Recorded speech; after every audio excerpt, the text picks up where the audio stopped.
دنیا میں انسان نہ جانے کس کس کا دفاع کر رہا ہوتا ہے، لیکن ہمیں یہ محدثین کی ہستیاں وہ نظر آتی ہیں کہ جو امام الانبیاء صلی اللہ علیہ وآلہ وسلم کے فرامین کا دفاع کرتے ہوئے میں واہ سبحان اللہ۔ اور پھر حضرت سیدنا امام علی بن المدینی السعدی رحمۃ اللہ تعالی علیہ کی شخصیت یہ ہے کہ آپ نے پھر اس دفاع میں جس ڈومین کو اختیار کیا وہ سب سے زیادہ پیچیدہ ہے، سب سے زیادہ پیچیدہ ہے۔ دیکھیے علل جو ہے نا، یہ علت کی جمع ہے، اور علت جو ہے وہ کمزوری، ضعف اور مرض کو کہتے ہیں۔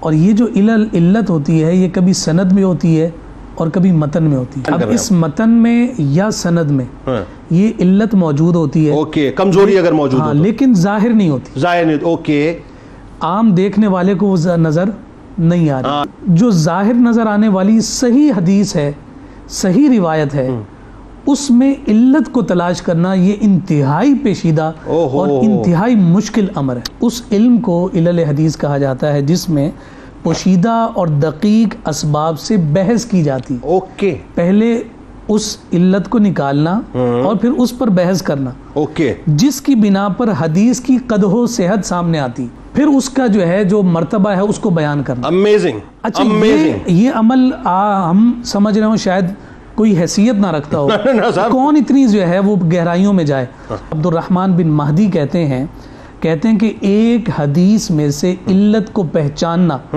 میرے نزدیک محبوب ہے اس بات سے کہ میں حضور کی 20 مزید احادیث کہیں لکھوں۔ علم اسماء الرجال اور علم علل حدیث بنیادی طور پر اسی بات کا نام ہے کہ حضور علیہ الصلوۃ والسلام کی مبارک زبان سے نکلنے والے الفاظ اس قدر ستھرے اور شفاف ہو کر امت تک پہنچیں کہ قیامت تک بس انہی محدثین کے گن ہی گاتے جائیں۔ سبحان اللہ۔ علل حدیث ان کی پہچان بن گئی، علامت بن گئی، علم بن گیا۔ جب بھی علل حدیث کی بات ہوگی آپ کو نام امام علی بن مدینی کا نظر اچھا سمجھایا آپ نے۔ امام ابن حبان فرماتے ہیں، کہتے ہیں آپ کا شمار یعنی امام علی بن مدینی کا شمار اپنے زمانے میں علل حدیث کو زیادہ جاننے والوں میں سے ہوتا تھا۔ یہاں حضرت علامہ فرحیانی رحمۃ اللہ تعالی علیہ کے حوالے سے امام ابو بکر اسماعیلی کہتے ہیں کہ علامہ فرحیانی سے یہ دریافت کیا گیا کہ یحییٰ بن معین، علی بن مدینی، امام احمد بن حنبل اس کے بارے میں فرمائیے کہ کون زیادہ علم والا۔